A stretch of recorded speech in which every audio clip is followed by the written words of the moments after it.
What is your name? My name is Roni Samuel. And this is? My husband, Keith. Keith. So why did you take part in the campaign? I took part in the campaign for a simple reason. There was an issue that we were facing in our marriage. My husband couldn't perform for 2 years. Well, it was literally over 2 years. And, you know, it was quite frustrating for me because, you know, you're married to someone for so long. They were satisfying you. They were doing everything possible. And then all of a sudden, this situation came. For a medical reason. For a medical reason. And when I sat there and I listened to this doctor sitting down, saying to my husband, saying to myself, it's a norm. It's something that happens to men of his age. And I'm looking at him. He's not much older than my husband, so I'm thinking to myself, if it's normal for you, it's not going to be normal for my husband. So at that point, I was really angry. I mean, revolt didn't even come into it, Bishop, sorry. I was just so angry, because I'm sitting and I'm like, you know, you've performed all these tests, you know, you've put us through so many, you know, stress, you know, because, you know, they did one, they did If it two. was normal, why go through all Exactly, because they did like test after test, even for prostate cancer more than once. And, you know, the results kept coming back negative, you know, and then to the point he was saying to my husband, you know, you can take this medication and, you know, once it's finished, you then go to your GP, you know, to get the medication. So what did you decide to do here on the altar? What did you present to God as your sacrifice? The campaign was coming up now, and I decided this is what I'm going to do. As much as, you know, my husband and I, we sometimes talk about what we're going to give in regards to the campaign. This time, he didn't know anything. I decided to do this on my own. So I sold things that I had. I had money put aside that my husband didn't even know of because we have a joint account. So any money I would take out of the account, he would know because it's a joint account. But this time I decided what money I had, I was going to put it aside. And then I decided this was it. This is my sacrifice.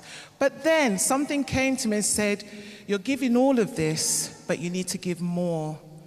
And what it was pointing to, Bishop, was my engagement ring, my wedding ring, my eternity rings, things that I had for more than 30 years that I never had off my finger. And I thought, but I'm giving my sacrifice, and it's my all. I wanted my husband back. I didn't want anyone else. So I went and I sold my rings. And then what happened after? Well, obviously I came back and it's something that he would notice because my rings were quite big.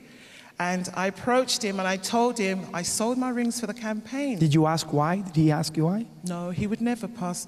So he understood because he's in the same faith. Because one of the things he said to me, Bishop, was, you know, with me selling my rings, it's clearly because it's a reason and it's obviously going to work. And I said to him, for sure, it's going to work. Little did he know it's him.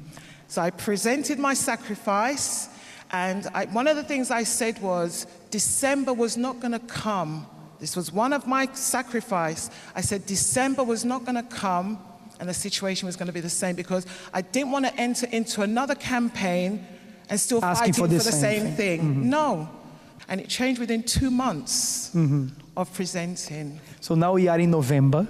We're in November. And the problem has been sorted out. Yeah, the fireworks are still going. And when you found out that she had done that for you, how did you feel? Well, it was over the moon. You had no idea that... But did you have an idea that she was not happy? Did you know that she was not happy? I know she was not happy. She told me she was not happy. She was instead of considering leaving, getting a divorce. Exactly. So you see the options, right? The option was leaving, which you should never have left that, right? Because it was not his fault. It was like a medical condition, right? But the thing is, Bishop, when these thoughts come into your mind, and, you know, even though I am in spirit, but we're human, and sometimes we allow the human side, the emotions. Maybe he doesn't love you anymore. Maybe he doesn't feel attracted. That. I really did, because, you know, I'd sit down and I'd talk to him. And, you know, it was like he was saying, I'm trying. And I said, well, you're not trying hard enough. So this is where I had to step in. So then and instead use of God. complaining, you stopped complaining, Yeah. and you went to the altar. I did. And it worked. And I had that assurance when I came here, because we were doing the 3 a.m. And that morning, early morning, I came and I presented. And I remember even saying, because when I even came on the altar, Bishop, and I presented all that I had, I remember saying to my pastor of my branch, I need to take another envelope. And I did. I took another envelope and I presented again. So I knew it had to Which means you work. didn't want to leave anything behind. No. You wanted to make sure that your sacrifice was on the altar, so that there would be no reason from your part for the campaign not to work. Exactly. And it worked. It definitely worked. And I know there's many who's probably going through the same situation, but rather than allowing their emotions or the doubts to come inside of them, they need to start fighting, put God to the test, as I did. So how's the marriage now? Fine. Can I see a kiss there? So the marriage is revived. Huh? Amen. Thank you very much. Okay. God bless you. God bless you.